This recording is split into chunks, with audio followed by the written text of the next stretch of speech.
This is the Lone Creator YouTube. We hope this video helps. You start by confirming enrollment. Open Settings or the company portal and note the MDM profile name and status. Backup personal files now, because removal can wipe managed data. Use cloud or an external drive. Gather admin credentials and the device serial, these speed verification. If you don't have admin access, contact the organization that enrolled the device and request supervised release. Once done, proceed to the local device steps with those credentials ready, so you avoid delays. You'll now attempt local unenrollment. Go to Settings, General, Profiles, or Device Management, select the MDM profile, and choose Remove or Unenroll. Enter admin credentials when prompted.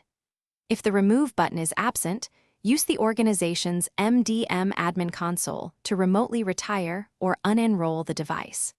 For supervised or DEP-enrolled devices, connect to Apple Configurator or the vendor's management tool to remove supervision. This step is essential because supervised flags prevent. You finish by rebooting and verifying the profile is gone from settings and that managed apps, certificates, and work accounts are removed. Restore your personal data from the backup you made earlier and reinstall needed apps.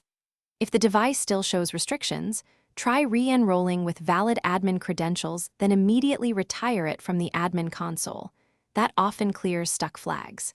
If that fails, boot to recovery for a full reset, or contact the enrolling IT admin for release. These are the reliable fallbacks.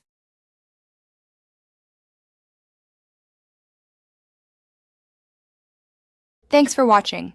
Consider subscribing if we helped you.